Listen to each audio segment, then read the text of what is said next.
Film ini menceritakan tentang seorang pria yang bernama John, di mana dia dikurung di sebuah ruangan selama 20 tahun. Oleh seorang pria misterius, apakah penderitaan John akan berakhir?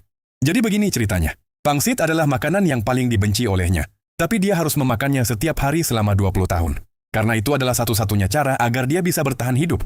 20 tahun yang lalu, John diculik dan dipenjara oleh seorang pria misterius. Namun pria misterius itu tidak menyiksanya.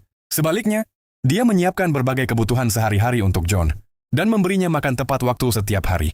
Tapi setiap kali makan yang diberikan, itu hanyalah pangsit, sampai John hampir muntah karena bosan.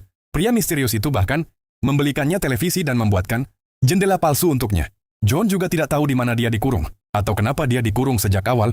Lagi pula, John hanya seorang penjual asuransi yang jujur, dan tidak pernah menyakiti siapapun. Suatu hari, pria misterius itu melepaskan asap putih yang membuat John pingsan. Lalu seseorang datang untuk mengambil sidik jari, air liur, dan bahkan noda sperma di celananya. Ketika John terbangun, dia melihat berita tentang mantan istrinya yang diperkosa dan dibunuh. Dengan berbagai bukti yang mengarah pada dirinya ditemukan di lokasi kejadian. Jelas sekali, pria misterius itu sengaja menjebaknya. Bahkan, anak perempuannya yang masih berusia 3 tahun dikirim ke panti asuhan. Tidak tahan dengan kesedihan kehilangan keluarganya, John berniat bundir dengan pecahan kaca. Namun pria misterius itu menyelamatkannya lagi. Sepertinya pria itu ingin melihat John hidup dalam penderitaan sepanjang sisa hidupnya. Lalu mengapa pria misterius ini melakukan semua ini? Ternyata, saat masih kuliah John adalah orang yang suka menggosip. Suatu malam, dia melihat seorang ayah dan anak perempuan yang memiliki hubungan yang tidak biasa. Lalu dia menyebarkan kejadian itu seluruh kampus.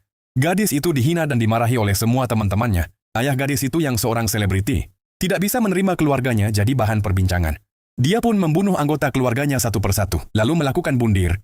Namun anak bungsunya selamat, karena mendapat perawatan medis tepat waktu. Anak bungsu itu adalah pria misterius yang mengurung John. Sama seperti kakaknya, dia juga menjadi objek permainan ayahnya. Tapi dia menganggap itu adalah hubungan ayah-anak yang normal. Malah percaya bahwa John lah yang bertanggung jawab atas kematian keluarganya.